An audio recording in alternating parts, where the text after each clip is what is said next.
Well, good evening, and it is a pleasure to be here.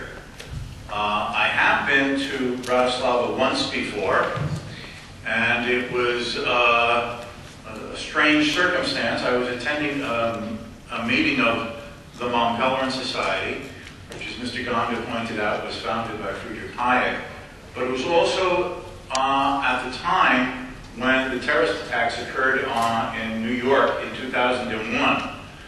So it's sort of, my visit to Bratislava has sort of been baked into my memory because of the coincidence of that circumstance as well.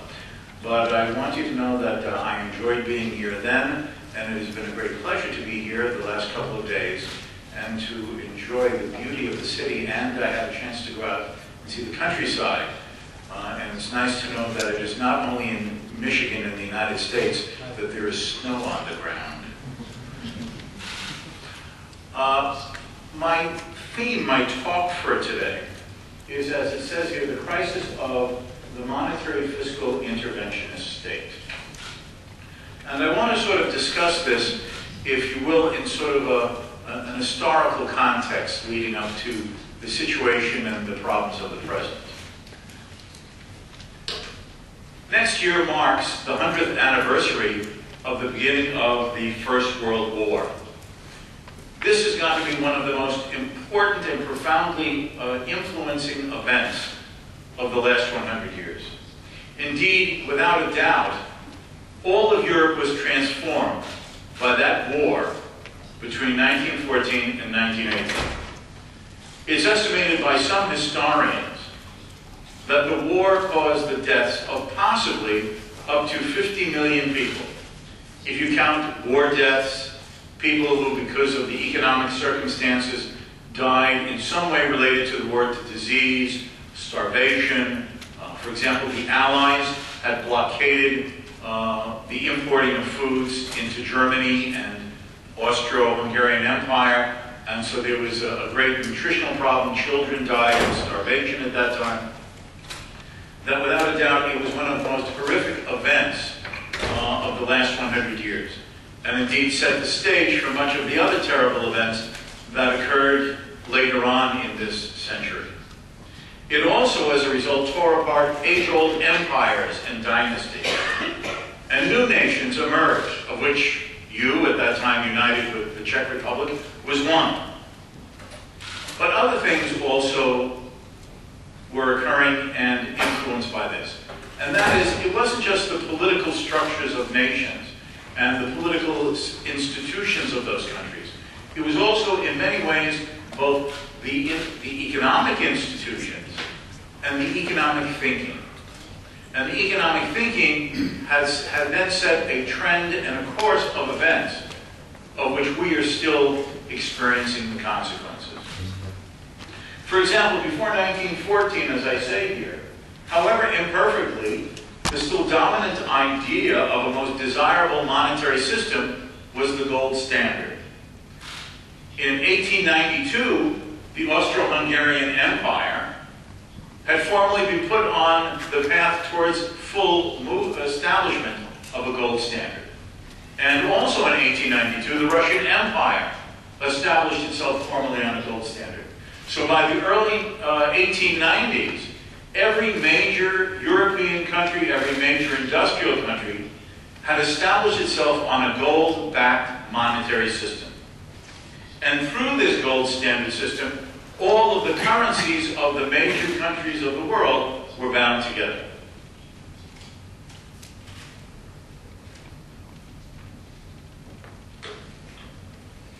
Why a gold standard?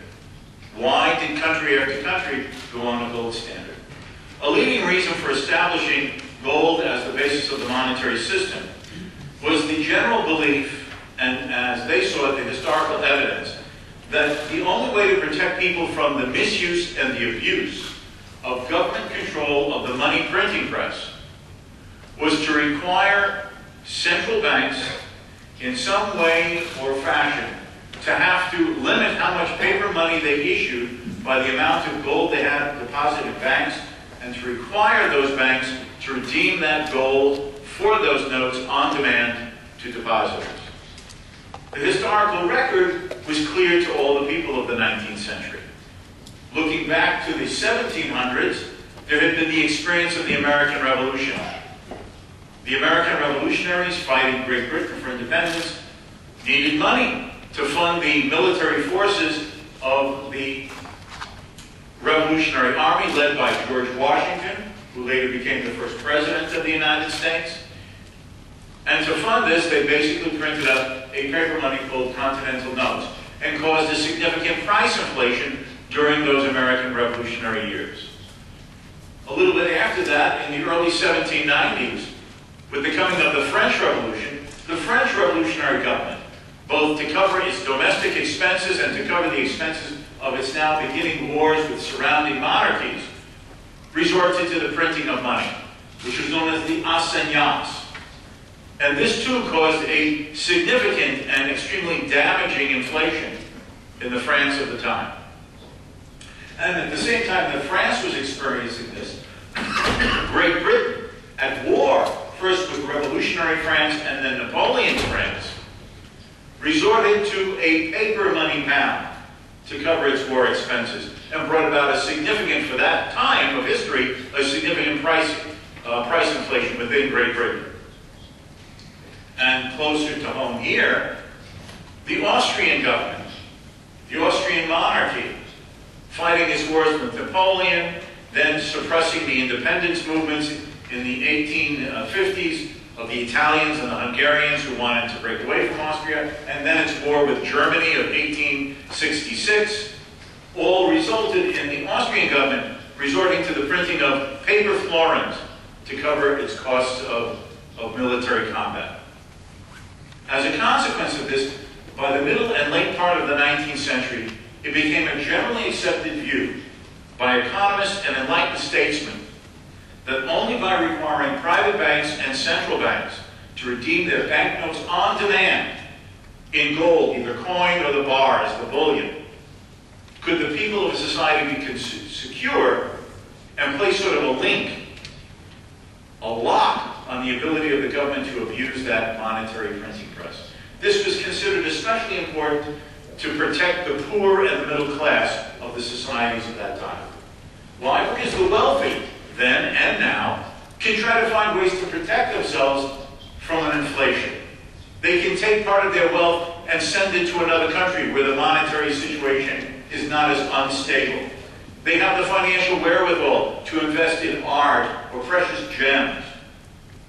But the lower working classes, the middle classes, they don't have the financial means or the connections to protect themselves to some degree as the wealthy might be able to. And so therefore inflation, as it was considered, falls most severely with the greatest hardship among those in the lower income brackets who are left holding the paper money that the government has printed and watching its value fall and fall more and more as prices rise higher and higher.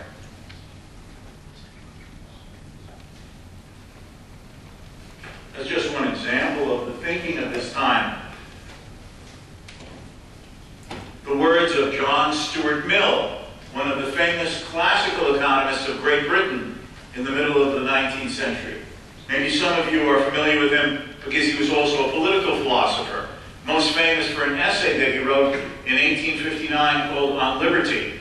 It's considered one of the classics in defense of the right of the individual to freedom of thought and freedom of action against either the tyranny of the majority or the tyranny of the minority. But as an economist, he wrote a book called The Principles of Political Economy. It was widely used as a textbook in the economics courses of that time.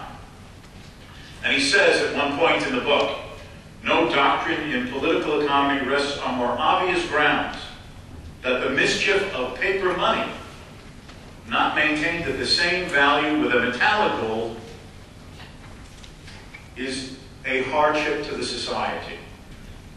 Great as the evil would be if it, the money supply, was dependent on accident, gold production, it would be still greater an evil when placed at the arbitrary disposal of an individual or a group of individuals who may have any kind or degree of interest to be served by an artificial fluctuation in fortunes, that is, in the value of the money, and who have at any rate a strong interest in issuing as much inconvertible paper money as possible, each issue being itself a source of profit. Not to add that the issuers have, and in the case of government paper money, always have, a direct interest in lowering the value of its currency, because it is the medium in which it owes its own debts are computed. Such power in whoever soever vested is an intolerable evil. Do you think that the governments today are any different than the governments then? If governments cause inflation today and prices rise, and therefore the value of each unit of money in your pocket buys less in the marketplace, that also means that the real value of the government's debt is depreciated. They pay you back in units of money worth less than when you originally lent to them. And it is not surprising that governments, when in severe debt problems, resort to printing money to dilute the value of what they owe you to pay back.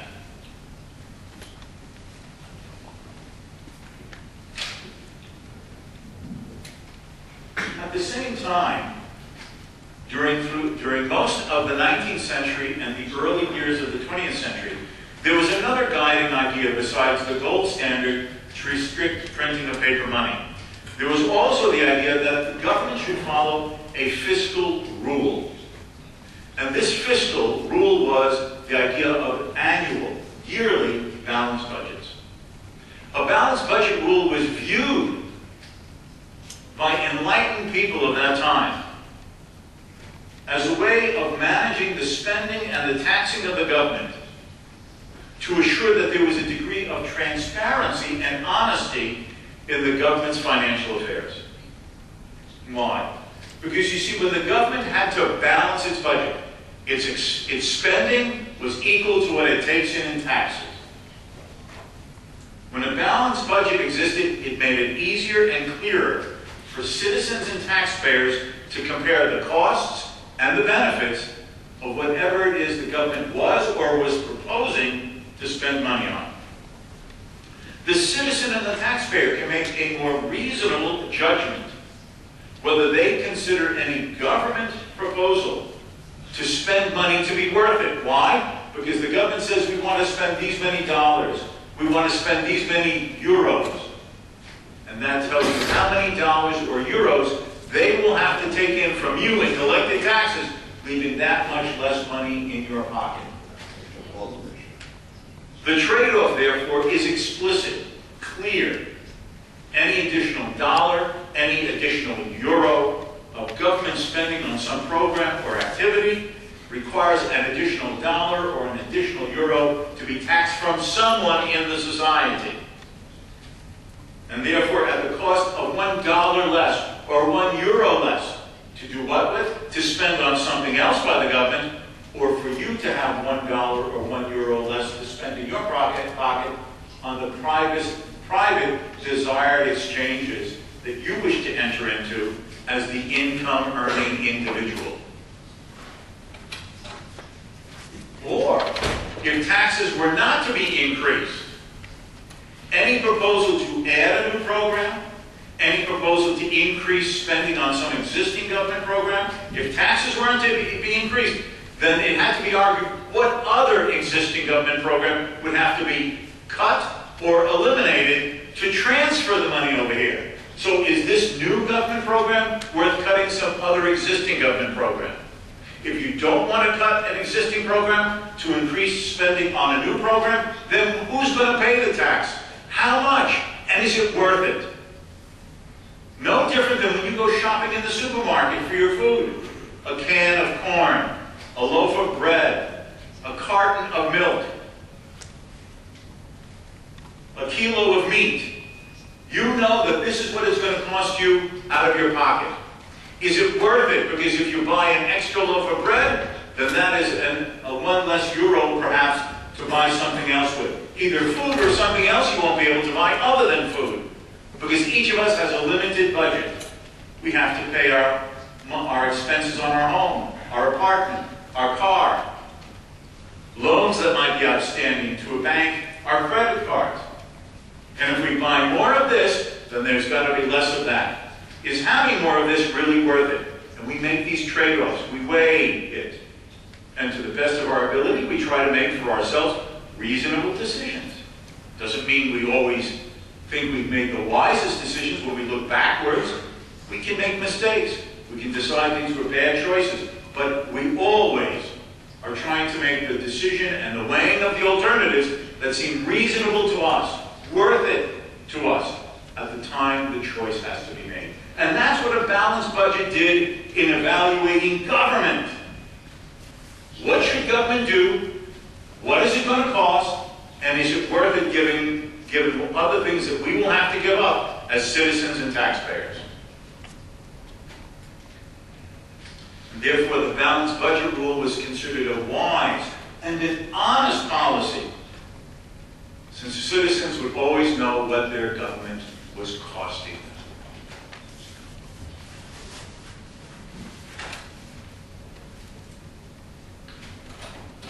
The implication, therefore, is that that is why unrestricted government borrowing power was considered a poison in the affairs of the nation. Unrestricted government power to borrow was considered a poison in the society. Why? Because the ability to borrow enables politicians to create an illusion. And what is that illusion? That they can give something for nothing. They can give a wide set of benefits. Vote for me, and I will give you this program. Vote for me, I will give you this subsidy. Vote for me, I will give you this financial support. Vote for me, I will build this with government spending. All to do what? To win votes. To have a group of special interest groups who want this kind of spending and who will give you your votes to be elected and then to be re-elected. But this all is able to create an illusion, an appearance of no cost or less than what something is really going to cost. Since a good part of the expense of that government spending can be financed with borrowed money that imposes what? No immediate cost to the taxpayer.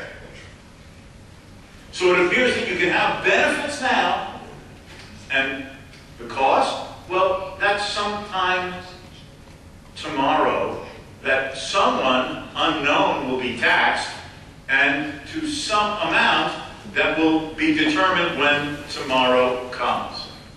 So the benefit is clear, the cost is either totally or partially hidden. Well, who turns down what appears to be a free meal? And as such, fiscal borrowing is always too tempting for politicians to resist when they can create this illusion of giving you something, but seemingly at no cost or not full cost to others in society. Now, this was understood a long time ago. I have this quote here from the famous Scottish philosopher of the 1700s, David Hume.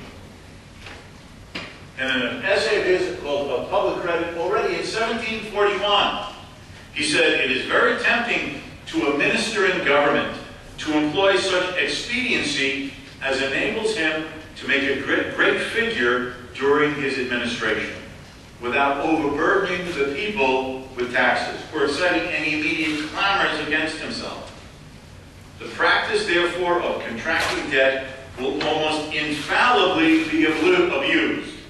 In every government, it would scarcely be more imprudent to give a prodigal son a credit in every banker's shop in London than to empower a statesman to draw bills, the ability to borrow, and in this manner impose a burden on posterity. The government borrows today, it benefits groups, special interests today, and who's going to have to bear it? 5 years from now, 10 years from now, 20 years from now. So the current generation leaves a burden of taxes on their children and grandchildren. In the 19th century, it was considered immoral, unjust, to you to gain benefits at the present at the expense of your own children and grandchildren long after you're gone.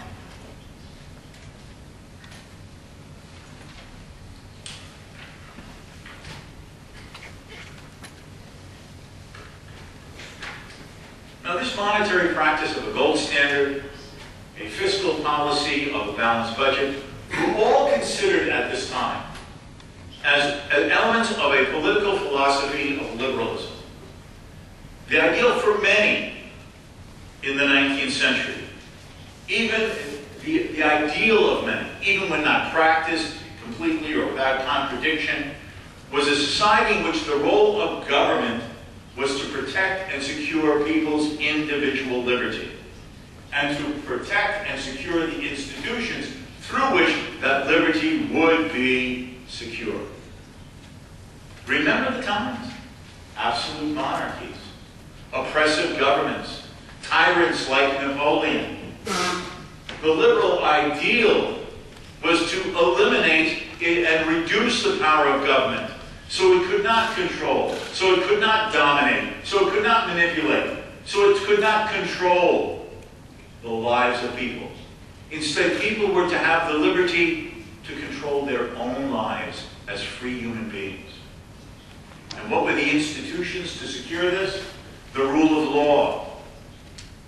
The idea that everyone is equal before the law, treated by an objective law. No special favors, no special privileges, no arbitrary decisions if those in power don't like something you've done and impose a punishment just because they desire to. In most societies, what is the symbol of justice? It is the goddess of justice. And she's blind, no peeking. And why is she blind? Because all are to come before her for impartial and unbiased judgment. And what does she hold in her hands? In one hand is the scale. And the scale is supposed to be balanced evenly. The weighing of the evidence. Evidence says you're innocent. Evidence says you're guilty. If the evidence finds you innocent, you're let free under the law. If you're found guilty, there is the appropriate punishment that is meant to fit the nature of the crime. And what does she hold in her other hand? The sword of justice, to protect the innocent and to punish the guilty. And all come before her, rich and poor, great and common, and no one is treated any differently. That was the ideal. Now we know in an imperfect world, with imperfect people, that's not always practiced. But that was the ideal. That was the guiding principle. Along with that was constitutionally limited government. What is the purpose of a constitution? To enumerate, define, to specify what are the roles, duties, and responsibilities of the government and the society. This and not this. To do that, but not something else. The purpose of a constitution is to restrain government. To put a check, a limit, on the power of who? The monarch? But even majorities. That's the very purpose of a constitution, to protect civil liberties. In the American Constitution, it specifies in our Bill of Rights, Congress, that is, the body of representatives speaking supposedly for the people. Congress may pass no law abridging freedom of speech, freedom of the press, religion, freedom of peaceful assembly. Even if 99.99% of the rest of the society wishes to elect people to Parliament, or in the American case to Congress, to make you be quiet, to make you stop publishing something, they cannot. Congress may pass no law. It is a limit on the government to protect the individuals of society against oppression, from both the rule of the one, the king, but even the rule of the many, the majority. that you have certain rights as a human being that even all others in society may not violate. That is a precious principle that we still have as an inheritance from those liberals of the 19th century. Secure and protected private property rights. What is your most precious property right? Yourself. This is yours. You own yourself. That is a fundamental principle of the liberal ideal. You may not be made the slave of another person. That's why liberalism also as a movement in the 1800s and 1900s was the movement that brought about what? The end of slavery around the world. And that which a man has honestly produced, honestly earned, is his to keep. The right of private property, honestly acquired and honestly used for his own purposes or in peaceful, honest exchange with others.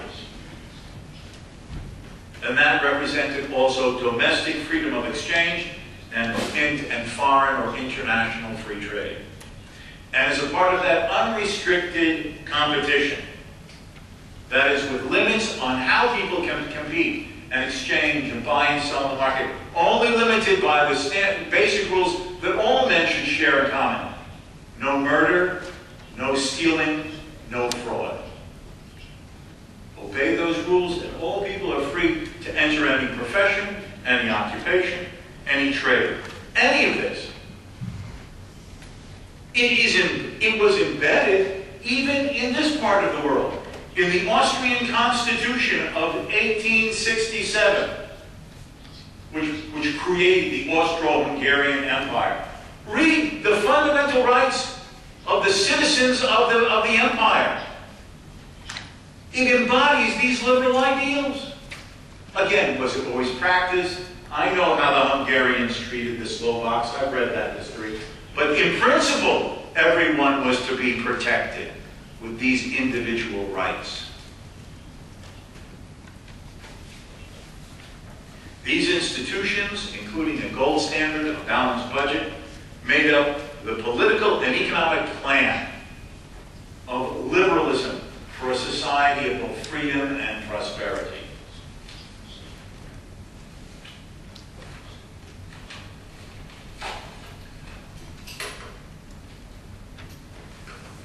All this changed beginning with the coming of the First World War.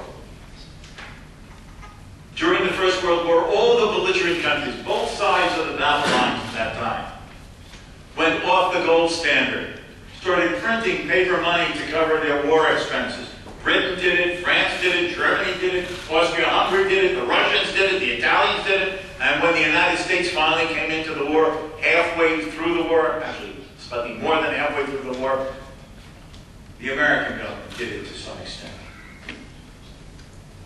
In some countries, of course, even when the war ended, the printing of money to cover government's domestic expenses, particularly with the coming to power of the new governments with social democrats, the instituting of the beginning of welfare programs, public works projects, all of which required money, and the economies have been destroyed. There's no wealth to tax unless you want to destroy the society completely. So again, printing money. And the most famous examples, Germany, Austria, where by the autumn, by November of 1923, the money supply had been increased so much at such a fast rate that the German mark had become worthless. Playthings for children, or even to throw into the oven, because it was so worthless, you just use it to heat up the oven. Now, the 1920s attempts were made to return to a form of gold standard, but it was nothing like the gold standard of before 1914. And then finally, with the coming of the Great Depression in 1929 and 30 and following, the gold standard was increasingly abolished. Great Britain went off the gold standard formally and never has gone back in September of 1931. The United States, under Franklin Roosevelt, who came to be president in the spring of 1933, soon took the United States government, the United States off the gold standard.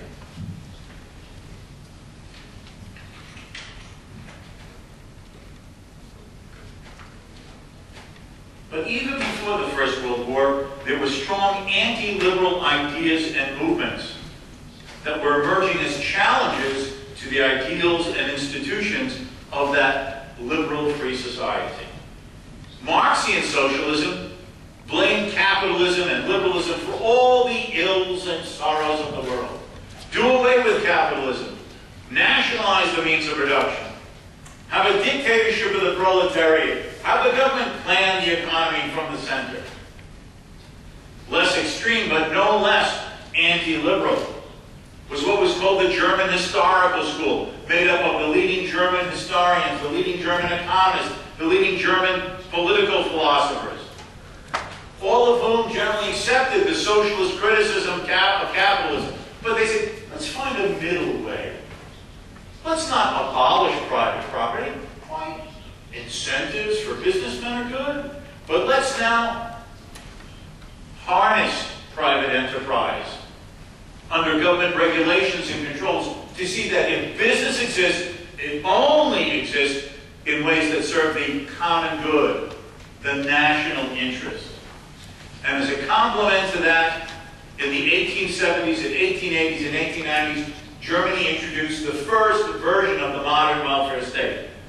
National health insurance, government-guaranteed retirement pensions, unemployment insurance, public works to create jobs, free public housing. Why did they do this?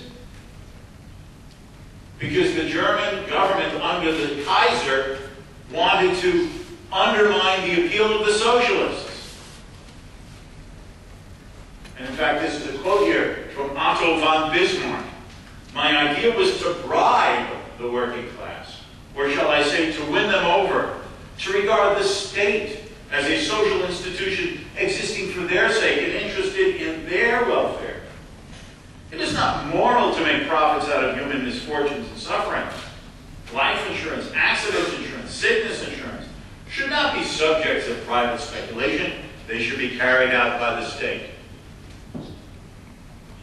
And this German middle way increasingly became the progressive ideal of intellectuals, not just in Germany, but everywhere, including in Great Britain and the United States. Because young economists, young philosophers, young political scientists, young historians from America especially, where did they come to get their final doctoral degree? Well, some went to England, Oxford, Cambridge, but others, many of them came to Germany. Is not Germany the land of philosophers and poets? Science? And they studied with these German historical school professors and brought back these social welfare ideas to America. That's the origin of the emergence of the welfare state in the United States. All those young people who studied in Germany at that time and came back were, in a sense, the intellectual children of Otto von Bismarck and advocating these things. And the First World War was the great experiment. Because now in the name of war, governments took responsibility completely for the economy. Government planning, government directing, government control of prices and wages. And if government is directing planning, if government controls prices and wages, if government is managing everything in the society in the name of war, then that means the government is responsible to do what? To see that everyone has food, that everyone has clothing, that everyone has shelter over their head. And therefore, for the first time, governments take full responsibility to be the social provider of all things for everyone.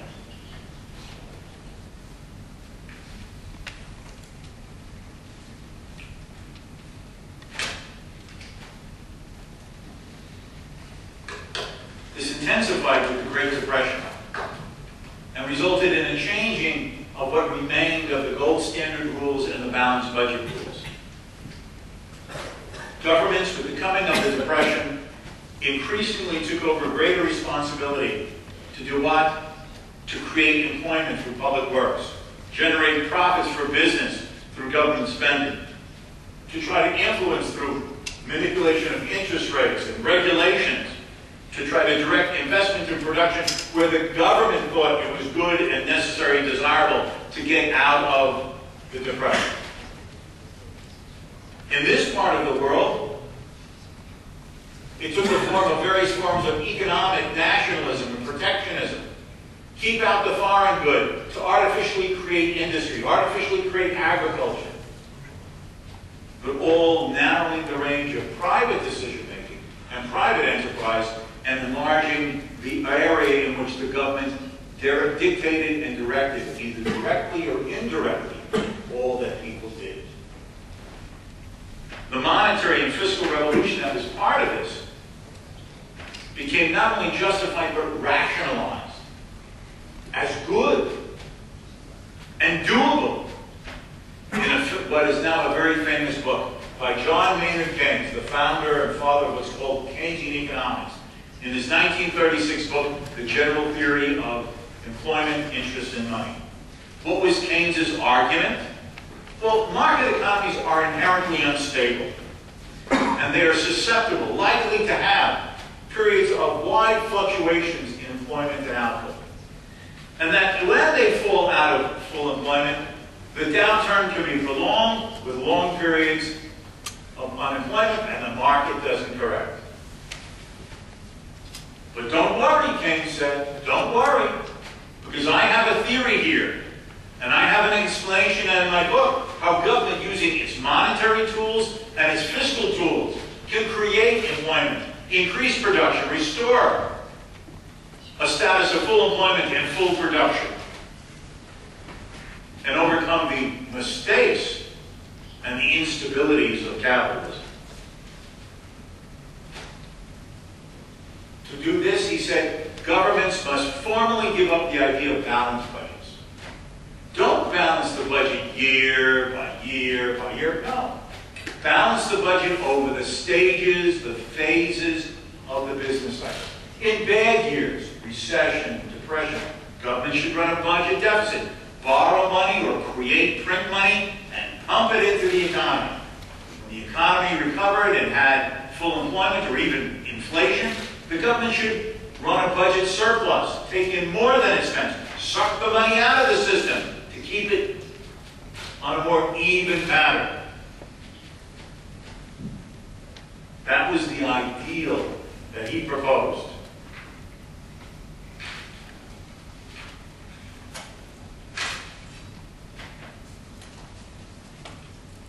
All of this involved a significant change.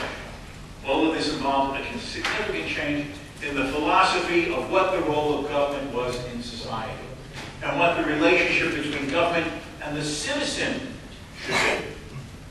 Before the First World War, before 1914, the presumption was that limiting government, including limiting its power to tax, its power to spend, its power to borrow, its power to print money, all of these things, limiting government in these ways, was a social good because they served both as an end and as a means to desirable things in society.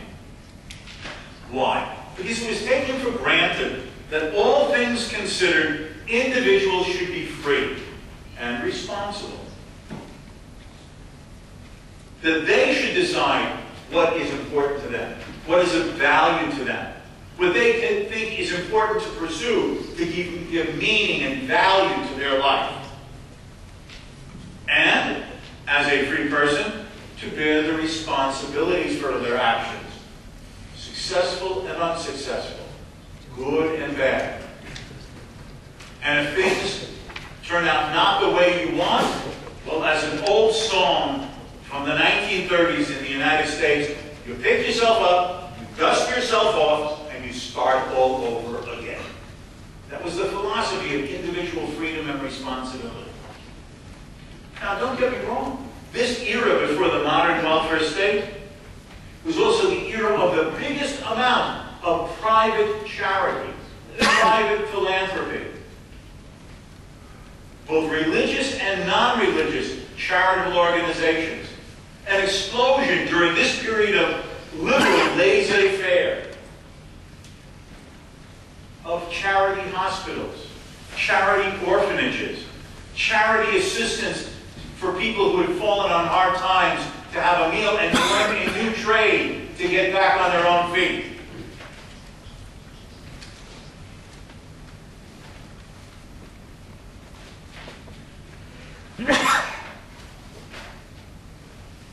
And besides this, freedom was considered important as a means to socially desirable ends in society. The presumption was that each individual knows his own circumstances, his own situation, and any possible opportunities that he might take advantage of far better and more clearly than any politician, any statesman in a faraway capital. Who knows your circumstances better than you? Who knows your situation better than you? Who knows better than you what you think is an opportunity and what is not? Does that mean we always make right decisions? Of course. We are imperfect people with less than perfect knowledge, and we make mistakes. But all things considered, who has the greatest personal interest to try to get it right? You in your own life, or the politician far away in the capital?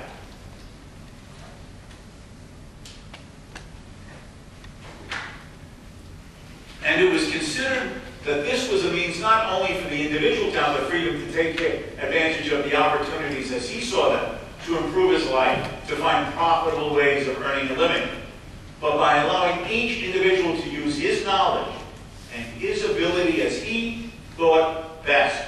This was the best way for him to do things that would benefit others in society. Who knows how to make the product best? Who knows how to improve the service that can be sold on the market? Who knows how to make it less expensively so it can be offered to others in exchange at a lower price? Each individual should have the freedom to use his own knowledge, his own ability, his own judgments in deciding how to earn a living, what product to produce, what service to provide, as he discovers the best and most efficient ways to do so. So to offer that which he can provide to others in society as what? As the means for him to earn the living that he wants to improve his own life. And as I quote here from the famous Adam Smith, the economist of the 1700s, the statesman who should attempt to direct private people in what manner they ought to employ their capitals would not only load himself with the most unnecessary attention. The politicians and the statesmen don't have to do it. People can take care of themselves. They know their own situation better than he does. But assume an authority which can safely be trusted, not only to no single person, but to no council or senate whatever, and which would nowhere be so dangerous as in the hands of a man who had folly and presumption enough to fancy himself fit to exercise it. No one, Smith is arguing, is more dangerous than the person who really believes that he knows how you should live your life better than you. Because having that belief that he knows what's really better for you than you yourself, he will have no hesitation, no senses of guilt, to do what? To use all the power at his disposal to force you to do what he knows is right for you. That is the danger of such power in the hands of government, and why power needs to be limited, so the man of arrogance should not be able to use political power to make you conform to his ideal of what is good for you. Each man should make that choice for himself. You only have one life.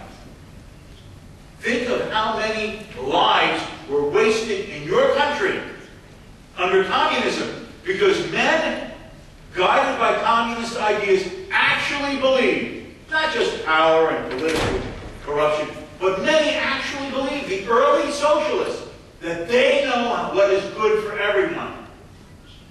so for half a century, that was imposed on your part of the world. We know how you should live. We know how you should work. We know what should be available. We know what you should buy. We know, we know, we know.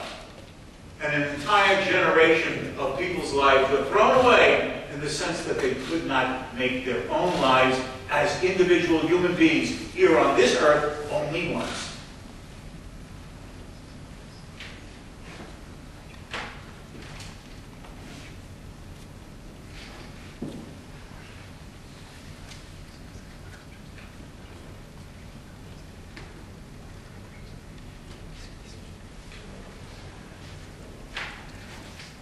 Even in the West, where you didn't have that extreme form of totalitarian collectivism, in these democratic welfare states, in Britain, in France, in the United States, in the post-World War II period, when the modern welfare state began to really grow, and the presumption was that people, the average citizen, is not intelligent enough, is not careful enough to think of the future. To do what?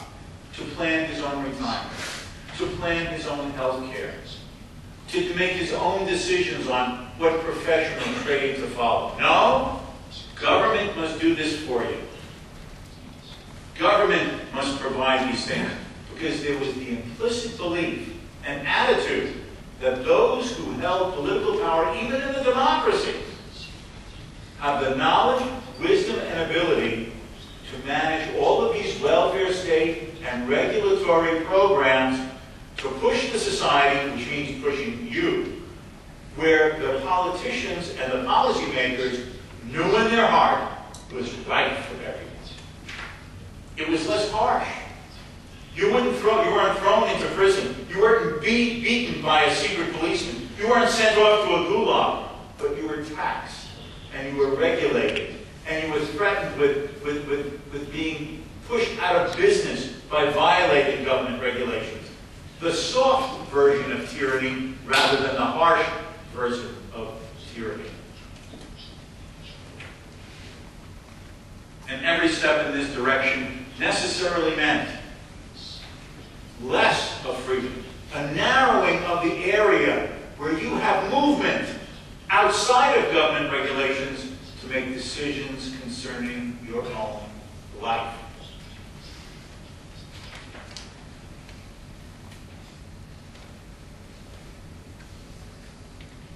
And this required, through taxing, to shift more and more of the percentage of the private wealth created by the ordinary people in their market productions and market interactions to be transferred to the hands of government. It costs money if government is going to guarantee health care. It costs money if government is going to guarantee retirement pensions. It costs money if the government is going to give people public housing. It costs money if government is going to give everyone guaranteed education.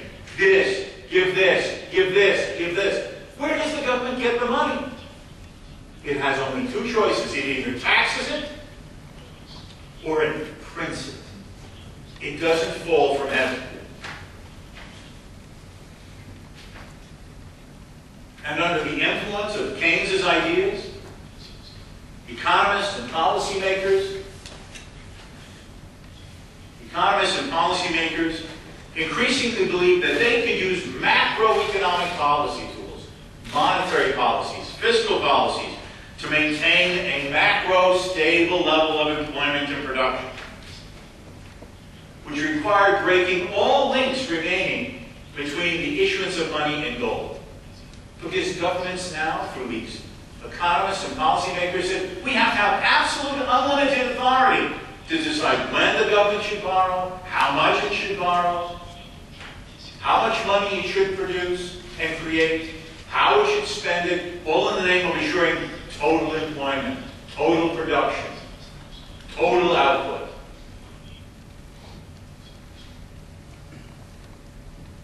So governments ran year after year after year budget deficits to stimulate the economy.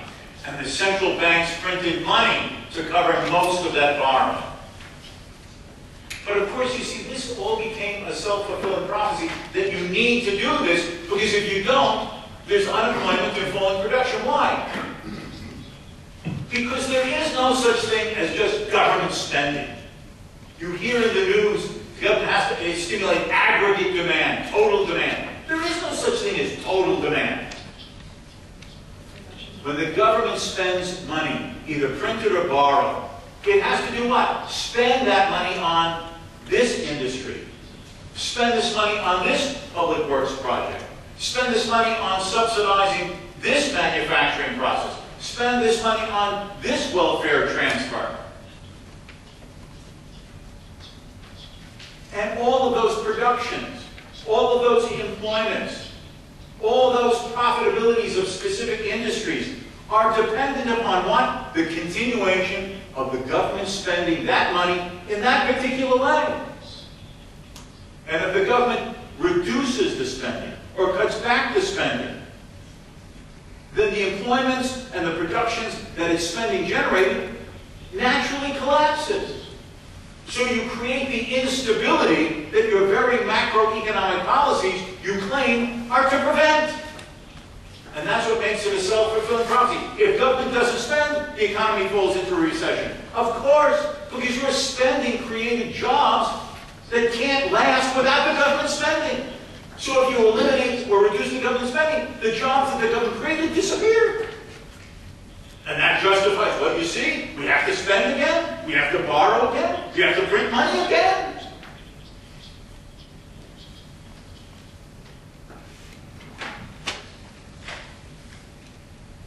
What has this created?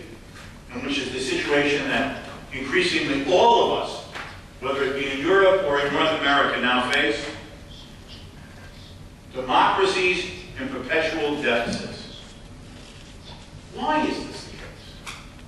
See, Keynes, when he said this, said, you know, policymakers following my policy ideas on printing money, running budget deficits, they will be enlightened.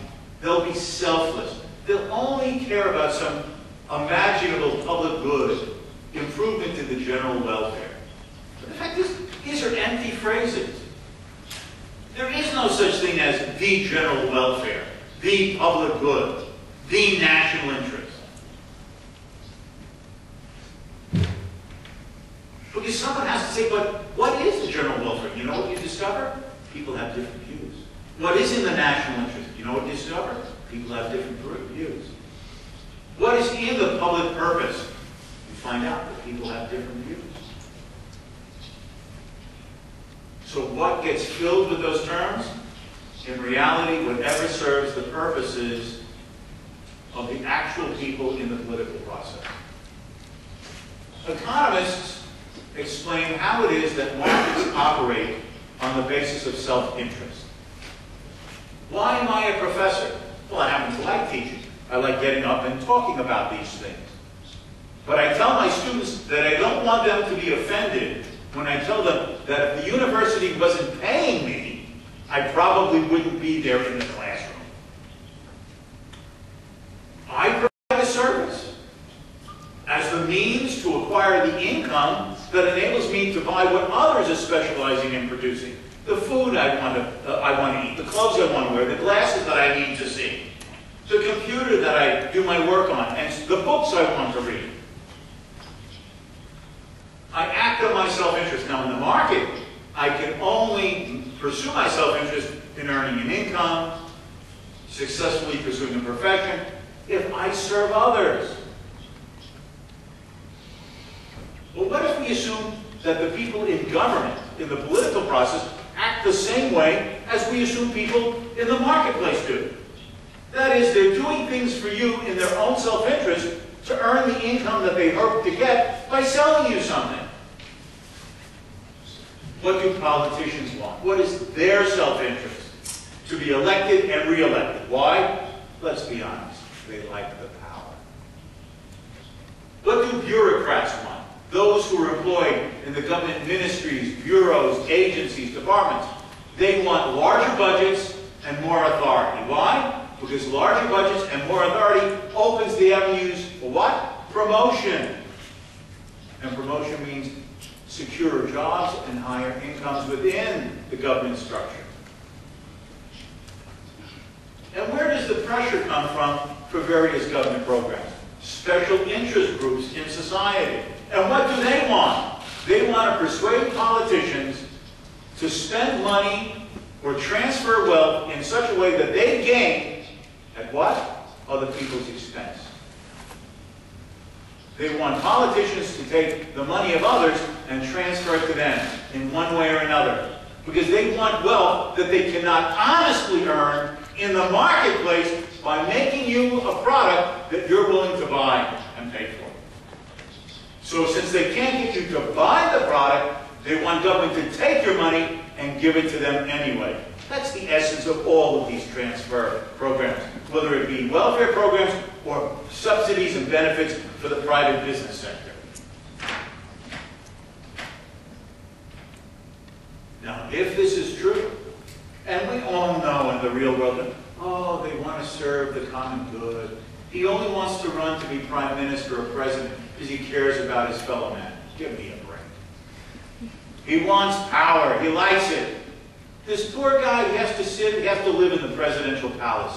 How sad. He really doesn't want to be there. He'd like to live in a little apartment, doing his own cooking, but because he cares about you, he'll make the sacrifice and be in the presidential palace with all those servants.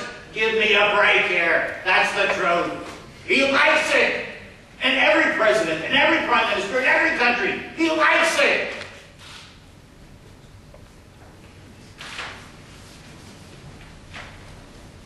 Now, if this is true, once you have broken that balanced budget rule, and once you can create this illusion, vote for me and I'll give you this, vote for me and I'll give you this, vote for me and I'll give you this, there is no end to the budget deficits. Governments become in perpetual debt. Let's look at the United States here.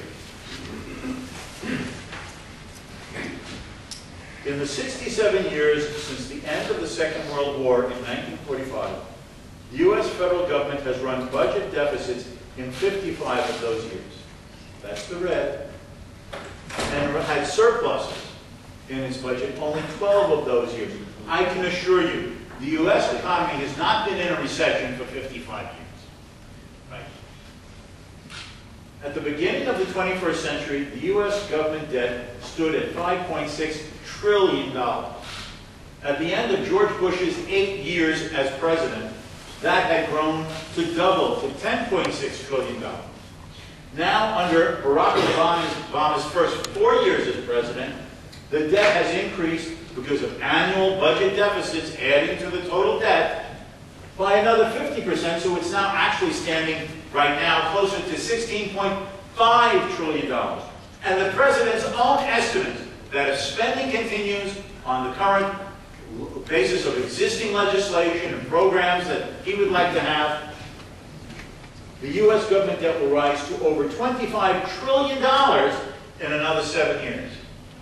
Who is going to pay that off?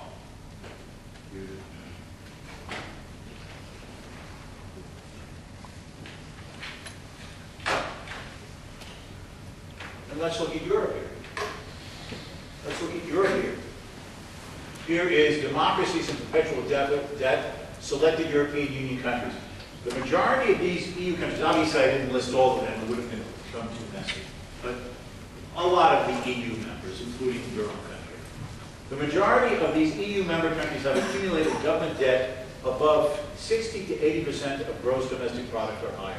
Obviously the worst, they're always in the newspapers, Greece. I mean, Greece is practically off the graph. Italy, Portugal, France, Great Britain. Well, you're moving in the wrong direction, but you're not as bad as the others. You can pat yourself on the back, but you're not moving in the right direction. Okay? It's like someone is in a car and he's heading towards the edge of the cliff, and he's going at 90 miles an hour. You can feel good about yourself. You're only going to the cliff at 50 miles an hour. See, you're doing fine.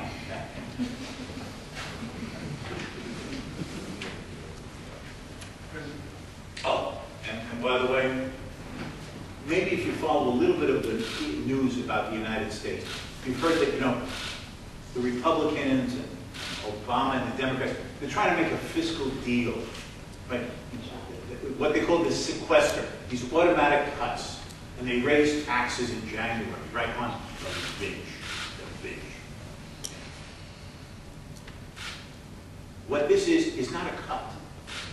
It is a decrease in the rate of increase. Okay? So instead of that $25 trillion, it's going to be $24.5 trillion by 2020. That's like you're moving towards the cliff in your car at 100 miles an hour, and you say, oh, I'm in trouble. I'm at the cliff. I'm going to go over the cliff. I better do something, and you slow down the car to 98 miles an hour. Problem solved. This is madness.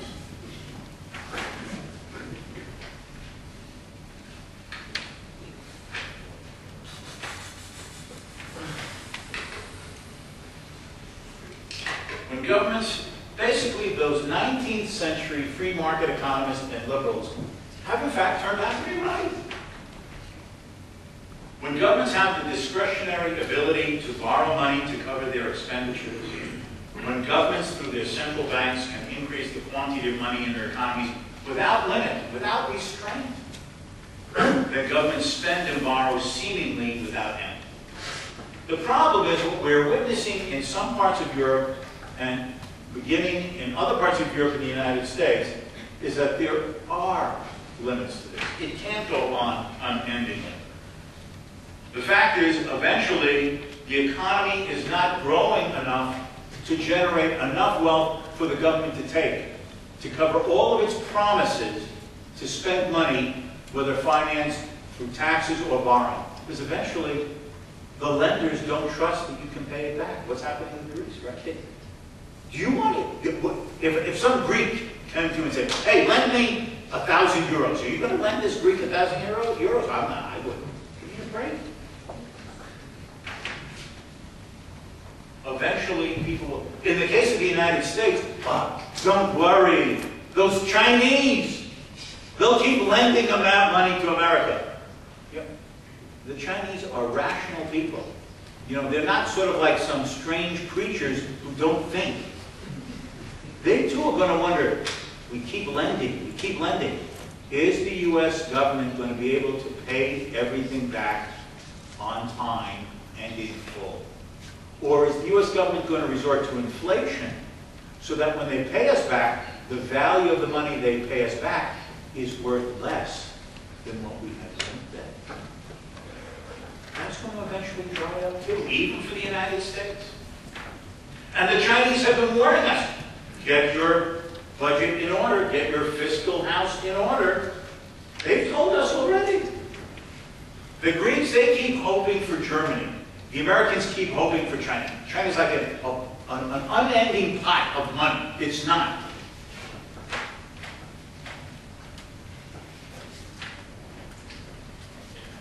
But what do we see in Europe and already starting in the United States? Resistance to any attempt, not just to cut, but to reduce or slow down growing government spending. Again, not even stopping the car and putting it in reverse. There's resistance even to slow down the car as it approaches the cliff.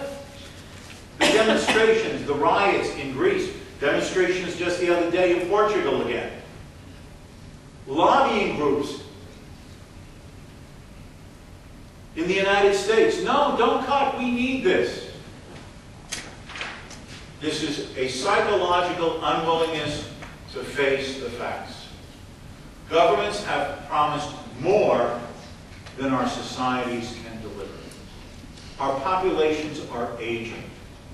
Our workforces are getting smaller. How much can you tax the smaller workforce to keep giving these welfare benefits to a growing older population? Who's going to lend you the money if you can't do it from your domestic taxing and borrowing? The implicit psychology of too many people in parts of Europe and now even in the United States is either one, that the fiscal crises are not real and are only due to the rich failing to pay their fair share in higher taxes. If only the rich could be made to pay, everything will be fine. An economist made an estimate in the United States that if you tax every millionaire in the United States 100% of his income, if you tax 100% of his wealth, and if you tax the corporate profits of every major billion-dollar corporation in the United States, it would be enough money to fund the expenses of the United States government from January to September. And that's taxing every rich person 100% in the United States. What do you do between September and December? And how do you pay off what's been borrowed in the past? And if you were to tax people that high, even high, but not even 100%, we all know commonsensically that if government keeps taxing you more and more, and you get to keep less and less of what you're earning out of your income, of your salary, you ask yourself, why am I working? Why am I working overtime? Why am I putting in extra hours? Why am I working as hard? What's the point of working to earn €1 when the government takes half of it? Takes 60% of the euro. It does affect incentives. In spite of what people say, but the rich, please just tax the rich. The rich are like you and me. They just have more money, but they respond to incentives. If you raise the price of something, people buy less of it and do less of it. If you raise taxes, whether you're moderate income or wealthy, you look for ways either to not pay the tax or not bother to earn it, because what's the point of earning it if it's going to be taken away?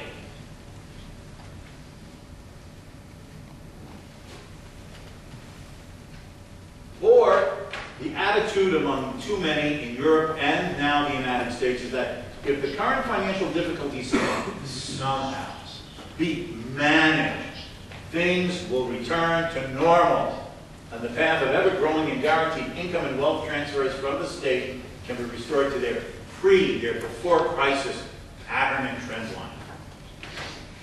In other words, people are like the ostrich.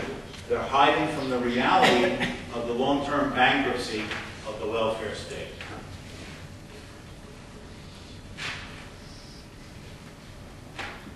The fact is, as I said, the demographic trends are of an aging population. And the degree of tax and regulatory burden on the private sectors in Europe and the United States are too high. There is no return to the seeming political paradise of a guaranteed life at someone else's expense, through the illusion of something for nothing through government borrowing.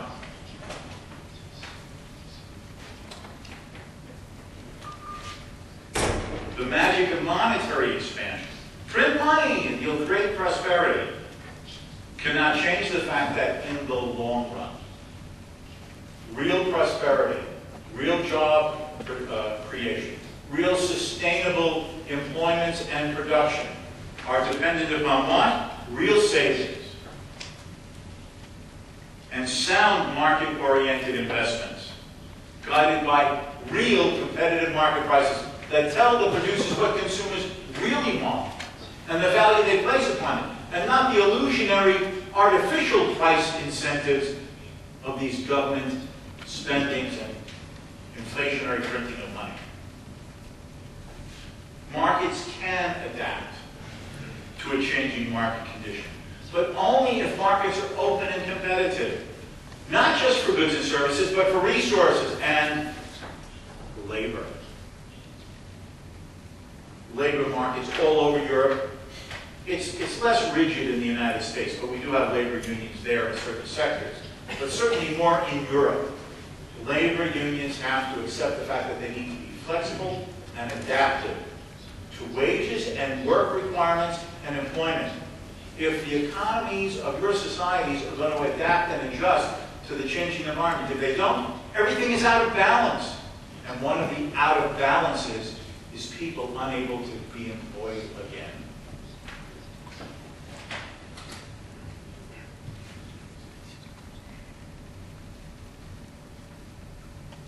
nor can you succeed through attempting to manipulate international trade, through restricting imports, artificially stimulating exports. The purpose of trade, by the way, is not to sell to other countries, but to buy from them. Why do you ever buy something rather than make it for yourself? Because the other person can either do it and you can't, or he can produce it for you better in terms of its quality than if you try to make it for yourself, or he can do it with less resources and time than you'd have to devote to make it for yourself. You buy it from him because he can offer it better and less expensively than doing it for yourself. So, and why do you produce? To be able to afford to buy that thing from him. And why is he buying it from you? Because you have the ability to make something better or less expensive than he can do for himself. We pay for our imports with our exports. And we produce so we can earn the means to consume. And part of that consumption is buying goods from other countries that can make it better and less expensively ourselves. And that's part of a rising standard of living. If I can buy something from a foreign producer for €5 that would cost me from a domestic producer 10 euros, yeah, the domestic producer may lose some business because I buy the less expensive foreign version. But I have bought it for €5, and now I have €5 left in my pocket to do what? To buy things that I otherwise couldn't afford. And that increases demand for something else, generates employment opportunities for something else. Trade is good. And the less expensively the foreign seller can offer to you, in the long run, the greater your standard of living and the employments to be created on the basis of it. In other words, the path to sustainable recovery and an advance from the current economic problems plaguing Europe and the United States requires a turning away from this paternalistic welfare state, this dependency on daddy government, and a return to that liberal spirit and those liberal ideas of freedom and responsibility that originally made Europe and the United States both free and prosperous, long before other parts of the world began to catch up with us.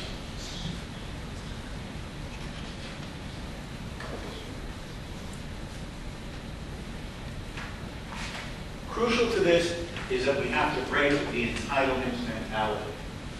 You know, when I was young, my grandmother always used to say something to me.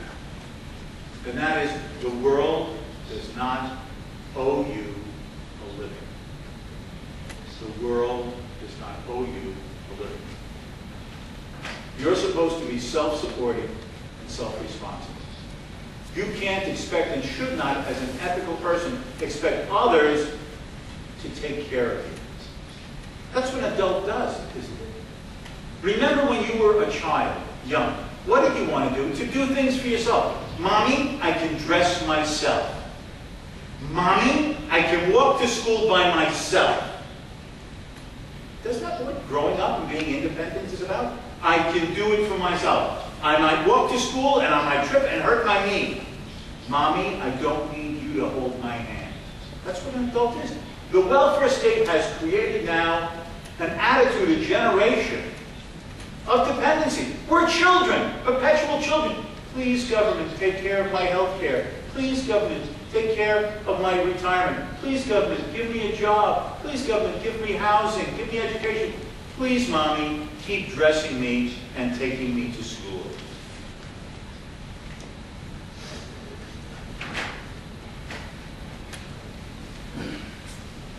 There's no way out of this. Because the point is, Mommy runs out of the money to do it for us. And crucial to this change in policy direction is to move back towards a government managing its finances in this responsible old way that spending, expenditures, is kept within the limits of taxes, a balanced budget. Because we have to remember that there's a cost to everything. There's no free lunch. Everything has a cost. Every dollar and every euro the government takes means $1, one less euro in your pocket, in my pocket. To do what? To buy things that your family needs out of your own income. To start a business, to expand a business, to have the money to create jobs in a business, to invest in machinery, to raise the productivity and the output that benefits all of us as consumers in the society. Because the government has taken it away. There is no free lunch. And whether the government taxes it or borrows it and then takes those resources away through borrowed money, which eventually we have to be taxed to pay back anyway, there is no free lunch. We have to require governments to be honest. What do you say you want to give me, and what is it going to cost, and who are you going to tax to get it? Be honest.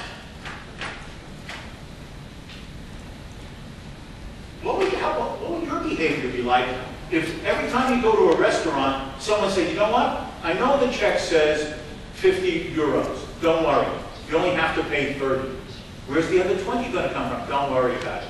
Is that not going to influence how often you go out to dinner and the kind of meals you buy off the menu? This is the illusion that they create. You can go out and eat for less than the full cost because they'll have someone else pay for it. Well, the someone else is now you.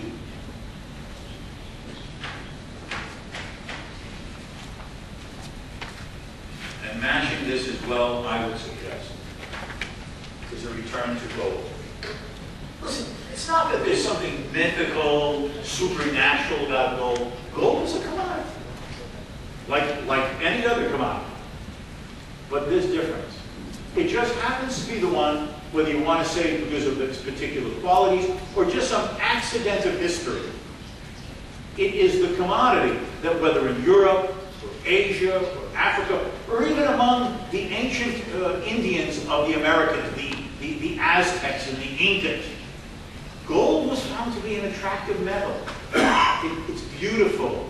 It's easily shaped into jewelry and ornaments. It's desirable and of great value. And that desirability and value, that attractiveness of anyone liking to buy it, made it useful to do what?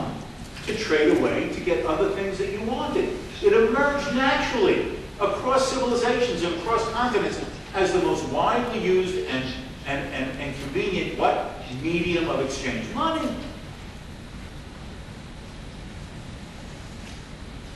And under the gold standard, you have to dig it out of the ground. The private business has to incur an expense to prospect for it, find it, extract it, transport it, refine it, melt it, and mint it into coins or bullion. A cost. So you don't do it unless there's enough value in the market to justify it. It's the natural check and balance of every other supply and demand. When does a producer stop selling more and producing more of the product? When the consumers are not willing to pay a price to cover the extra expense of producing a little bit more. It's a natural check and a balance of supply and demand. And that's the advantage of gold. Because it can't just be produced in any random and arbitrary quantity. And why is that important? Because of these historical lessons. You can't trust government. Because the temptations, even if there is an honest politician, you can't look upon one person in office in one term. You have to look at the institutional structure, the long-term perspective, and the incentives and temptations, regardless of who is in office. Because this guy might be honest, but given the institutions, the next guy might not be. The temptations of the short run. He may take advantage of the powers he has to borrow and print money that brings ruin to all.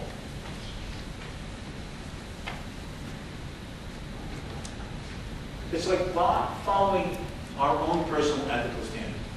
Why don't we do things like rob for loans? Well, part of it, we're afraid of being caught and going to jail. I assume you are, I am too. But there's a lot of instances where you know that you could get away with stealing a little something and there's no policeman looking over your shoulder to stop you. Why don't you do it? Because there's the little voice that tells you ethical conduct. It's not honestly mine. I can't take it without someone else's consent or approval. Okay? There's honesty, ethics. Even when we know that in the short run, ooh, I can get away with it. we still don't do it. Because we implicitly know that the rules of honesty are there to maintain the stability of the society. Because everyone feels that in the short run, they can get away with it. What happens to the society? These institutions of government are to be like the checks, to see that even when they're tempted, if you can't always prevent it, it makes it a lot more difficult to do those dishonest things.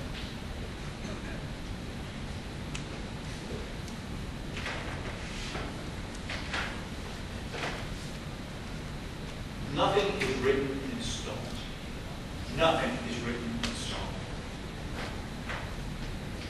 It seems as if, how do you escape from this? How do you reverse it? How do you change it?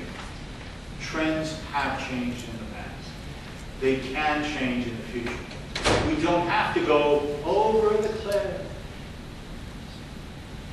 It requires willingness and intelligence and reason and understanding, discipline and courage to stop before the fatal acts occur in your personal life and in our situation as fellow citizens, not only of our separate nations, but of citizens of a common world of exchange, production, interrelationships of culture and art and literature and science. We are one world.